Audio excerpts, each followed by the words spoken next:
బాధ్యతాయుతమైన పదవిలో ఉన్నవాళ్ళు జాతకాలు సూతకాలు లాంటి ప్రకటనలు ఆరోపణలు చేయొచ్చా? పాలకుడిగా రాష్ట్రానికి పెద్ద దిక్కుగా అండగా నిలవాల్సిన పర్సనాలిటీ ప్రజలకి శాపనార్థాలు పెట్టొచ్చా? ఒకటి కాదు రెండు కాదు, తరచుగా ఇలాంటివి జరగడం చూస్తూ ఉంటే అసలు రాజకీయాలు ఇంత దిగనాశిగా ఎందుకు తయారవుతున్నాయి? ఇందాపూర్ నెయ్యి కంటే కల్తీగా ఎందుకు మన రాజకీయ వాతావరణం తయారైపోతా ఉంది అనే ఆవేదన వచ్చి నేను ఈ మాట చెప్తూ ఉన్నా. ఆధారాలతో సహా మనం డిస్కస్ చేద్దాం. కేవలం రాజకీయ కోణంలోనే కాదు, బాధ్యతాయుతమైన పదవిలో ఉన్నవాళ్ళు బాధ్యతను విస్మరించి ప్రకటనలు చేస్తే ప్రజల మీద, రాష్ట్రం మీద, భవిష్యత్తు మీద ఎలాంటి ప్రభావాలు పడతాయో చర్చించడం ఇక్కడ ప్రధాన ఉద్దేశం. అసలు ఇలాంటి డైలాగులకి, పరిణామాలకి ఒక సైకలాజికల్ ఫ్యాక్టర్ కారణమేమో, ఓ భయం వెంటాడి మనల్ని ఇలా చేస్తోందేమో అని నాకు అనిపించింది. ఆ వివరాలు కూడా డీటెయిల్డ్ గా డిస్కస్ చేద్దాం. మీది ఏ పార్టీ అయినా కావచ్చు, రాష్ట్రం మీద అభిమానం ఉంటే మాత్రం ఈ వీడియో ఖచ్చితంగా చూసి తీరండి. ఎందుకంటే మనం ఎలాంటి పలచబడిపోతున్న పరిస్థితుల్లో బతుకుతున్నామో తెలిస్తేనే కదా కాస్త కూస్తో జాగ్రత్త పడగలుగుతాం. 23 కీర్తన, యెహోవా నా కాపరి, నాకు లేమి కలుగదు. జాతకాలు సూతకాలు జనరల్ గా నమ్మకాలు కదా, కొన్నిసార్లు మూఢత్వం కూడా. అది ధర్మంతోనూ శాస్త్రీయమైన ఆధారాలతోనూ సంబంధం లేకుండా జనంలో ఉండే అంధ విశ్వాసాలు చాలాసార్లు. అవి అలాంటివన్నీ చాలాసార్లు వ్యక్తిగతం అనిపిస్తాయి, కానీ బాధ్యతాయుతమైన పదవిలో ఉన్నవాళ్ళు, రాజకీయంగా అధికారంలో ఉన్నవాళ్ళు కూడా అలాంటి వాటిని అడ్డు పెట్టుకొని పొలిటికల్ గెయిన్స్ పొందాలి అనుకుంటే ఇలాగే మనం మాట్లాడుకోవాల్సి వస్తుంది. ఇంతకీ ఎవరు మాట్లాడారు, ఏం మాట్లాడారు చూడండి. వెంకటేశ్వర స్వామి దగ్గర హిందూ సాంప్రదాయ ప్రకారం ఇంట్లో ఎవరైనా చనిపోతే 1 year వెళ్ళం, కొడుకు చనిపోతే 12 రోజులు వస్తావా నువ్వు, అపవిత్రం కాదా? చూశారుగా, టీటీడీ మాజీ ఉన్నతాధికారి ధర్మారెడ్డిని ఉద్దేశించి సీఎం చంద్రబాబు చేసిన కామెంట్లు ఇవి. ఇందులో 2 ఆస్పెక్ట్స్. ధర్మారెడ్డి చేతికి అందొచ్చిన కొడుకుని పోగొట్టుకున్న తండ్రి. మానవతా దృక్పథం ఉంటే గనక అలాంటి విషయాల్లో ఎలిగేషన్స్ చేయరు.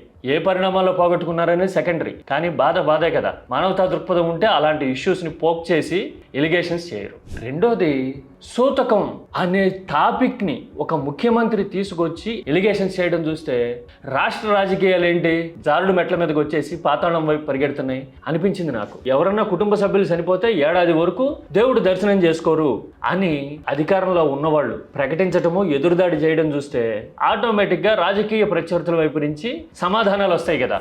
మీ సొంత తమ్ముడు, ఒక తల్లి కడుపున పుట్టినటువంటి మీ సొంత తమ్ముడు నారా రామ్మూర్తి నాయుడు గారు నవంబర్ 16, 2024 సంవత్సరంలో మరణిస్తే మార్చి 21, 2025 మీ మనవడి పుట్టినరోజుకి 44 లక్షల రూపాయలు తీసుకెళ్లి కొండెక్కి మీరు పూజలు చేసి దేవుడికి దండం పెట్టుకున్నారా, పెట్టుకోలేదా? పేరు నాని ఏమన్నారు, ఏడాది పాటు దేవుడు దర్శనం చేసుకోకూడదు అన్నారు, మీరెందుకు చేసుకున్నారు అని అడుగుతున్నారు. అన్న అయినా రాజకీయ నాయకుడే, ఈ సమాధానం చెప్పినైనా రాజకీయ నాయకుడే. సరే, ఇది రాజకీయ ఫ్రిక్షన్ అనుకుందాం. కానీ ధర్మం ఏం చెప్తోంది?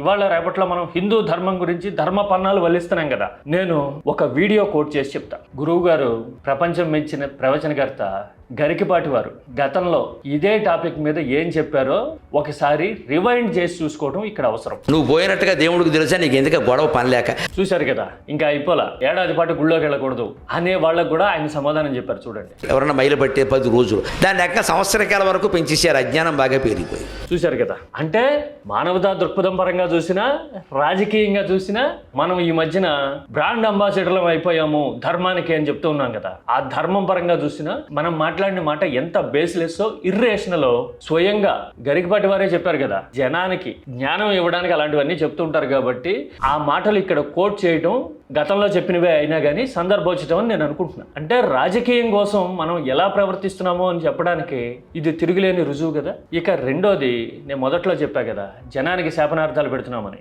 రాజకీయంగా మనకి అధికారం ఇచ్చారు, రాష్ట్ర పగ్గాలు ఇచ్చారు అంటే రాష్ట్రానికి పెద్ద దిక్కుగా నిలబడి రాజకీయాలతో, రాగద్వేషాలతో సంబంధం లేకుండా జనం ఓటు వేసిన వాళ్ళైనా వేయని వాళ్ళైనా అందరినీ ఈక్వల్స్ గా ట్రీట్ చేయాలి అని కదా దాని అర్థం. రాజ్యాంగబద్ధంగా మనం ప్రమాణం కూడా అదే చేస్తాం కదా. కానీ ఎందుకునో ఈ మధ్యన భయమో ఆరాటమో గుబులో తెలియదు కానీ ప్రతి సందర్భంలోనూ ఓటు గురించి మాట్లాడుతున్నాం. ఎప్పుడో 3 ఏళ్ల తర్వాత వేసే ఓటు గురించి మాట్లాడితే, అభ్యర్థిస్తే మన ఫోకస్, మనం పనిచేసేది, మనం నిరంతరం శ్వాసించేది ఆ ఓటునే అని అర్థం చేసుకుందాం. పోనీ అలా కాకుండా పెన్షనర్ల మీద సీఎం చేసిన కామెంట్ చూస్తే చివుకు మంది ప్రాణం, బాధ అనిపించింది. నెలకు ఇంత డబ్బులు తీసుకొని మీరు రేపు ఓటేయకపోతే మీకు మంచి జరుగుతుందా అని మిమ్మల్ని అడుగుతున్నా. చూశారు కదా, డబ్బులు తీసుకుని ఓటేయకపోతేట అంటే పథకాల పేరుతో పంచి పెడుతున్నాము అనే నెపంతో జనాన్ని ఎంత గ్రాంటెడ్గా తీసుకుంటున్నాము, కనీసం ఆత్మగౌరవానికి కూడా విలువ ఇవ్వకుండా ఎలా మాట్లాడుతున్నాము జనాన్ని అని చెప్పడానికి ఇది తిరుగులేని రుజువు కదా. మన జేబులో డబ్బులు ఇస్తున్నామా, మనం ఏమైనా వితరణ చేస్తున్నామా? బడ్జెట్ స్పీచ్లో మన పార్టీ ఎమ్మెల్యే ఒక ఆయన అనుభవం ఏమిటో అన్నమాట, దాతృత్వం చూపిస్తున్నారు అని.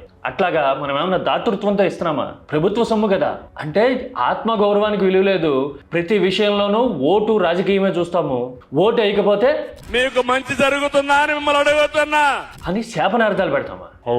ఎలాంటి పరిస్థితుల్లోకి వెళ్ళిపోతున్నాం సార్. అంటే రాజకీయం కోసం వ్యక్తిగత విషాదాల మీద కూడా మనం ప్రకటనలు చేస్తున్నాం, జనం ఆత్మగౌరవాన్ని గ్రాంటెడ్గా తీసుకుని ఇదిగో ఇలా శాపనార్థాలు కూడా పెడుతూ ఉన్నాం. ఇలా అయిపోయిందేంటి మన రాజకీయం? రాష్ట్రం ఎట్టిపోతా ఉంది.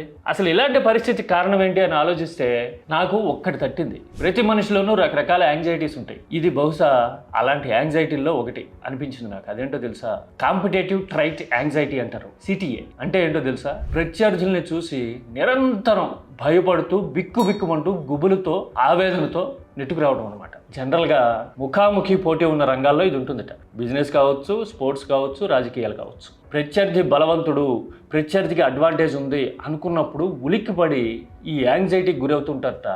ఇలా యాంగ్జైటీకి లోనైన వాళ్ళకి కౌంటర్ ప్రొడక్టివ్ రిజల్ట్స్ వస్తాయట. అంటే వాళ్ళు ఏమి ఆశించారో దానికి క్వైట్ ఆపోజిట్ రిజల్ట్స్ వస్తాయట. ఇది సైకాలజీ చెప్పే మాట. అందుకోసమే నేను రీసెంట్ ఎగ్జాంపుల్ ఒకటి చెప్తా. అహ్మదాబాద్ లాంటి భారీ స్టేడియంలో ఫైనల్ జరుగుతుంది కదా, ఇండియాకి హోమ్ గ్రౌండ్ కదా, 1,00,000 మందికి పైగా ఫ్యాన్స్ ఉంటారు, వాళ్ళని ఎలా ఫేస్ చేస్తారు అని ఈ యాంగ్జైటీని తట్టి లేపేందుకు మీడియా ప్యాట్రిక్ కమిన్స్ అడిగింది వన్డే వరల్డ్ కప్ ఫైనల్ కి ముందు. గుర్తుంటుంది మీకు. దానికి కమిన్స్ ఏం చెప్పాడు సమాధానం? We will try to silence that crowd అన్నాడు కదా. That is called confidence. అంటే మాకు వ్యతిరేకంగా ఉన్న జనాన్ని మా పర్ఫార్మెన్స్ తో సైలెన్స్ చేసి మా ఆట తీరు చూపిస్తామని అతని ఉద్దేశం. కాన్ఫిడెన్స్ ఉన్న వాళ్ళు అలా చేస్తారు. కాంపిటేటివ్ ట్రైట్ యాంగ్జైటీకి లోను కారు. నిజంగా పర్ఫార్మెన్స్ చూపించేవాళ్ళు, ఆట మీద నమ్మకం ఉన్నవాళ్ళు ఎట్టి పరిస్థితుల్లోనూ గెలుస్తాము, హృదయాలు కూడా గెలుస్తాము, ఆటలోనే కాదు అని భావించేవాళ్ళు అలా ఉంటారేమో. నాకు అనిపించింది అన్నమాట. అవునా కదా? మనం పర్ఫార్మెన్స్ చూపిస్తే, చిత్తశుద్ధితో పనిచేస్తే, రిజల్ట్ ఓరియంటెడ్గా ఉంటే, నిజాయితీగా నిలబడితే ఏ ప్రత్యర్థి కూడా మనల్ని ఏమీ చేయలేడు సార్. జనమే అర్థం చేసుకుంటారు, గెలిపిస్తారు, గుండెల్లో పెట్టుకుంటారు. అలా కాకుండా మనం కుచ్చిత రాజకీయాలు చేసి, పలసనైపోయే ప్రకటనలు చేసి నలుగురు నోళ్ళలో పడిపోతూ ఉన్నాం అనుకోండి, ఫలితాలు మరో రకంగా వస్తాయి. అధికారంలో ఉన్న ప్రతిసారి మనం తదుపరి ఎన్నికల్లో ఎదురు దెబ్బలే తింటూ ఉన్నాం కదా. ఆ అనుభవాల నుంచి ఆయన తేరుకొని కొంచెం స్టాండర్డ్స్ మెయింటైన్ చేయాలని ఒక అభిమానిగా వినమ్రపూర్వకంగా విజ్ఞప్తి చేస్తా ఉన్నా. మీరేమంటారు? ఏపీ రాజకీయాల్లో దిగజారిపోతున్న స్టాండర్డ్స్ని, రాజకీయాలు పలసబడిపోతున్న తీరుని ఎలా అర్థం చేసుకోవాలి? పార్లమెంటరీ భాషలో కామెంట్ చేయండి. ఎందుకంటే కీ టాక్స్ అనేది ఆలోచనలకి వేదిక.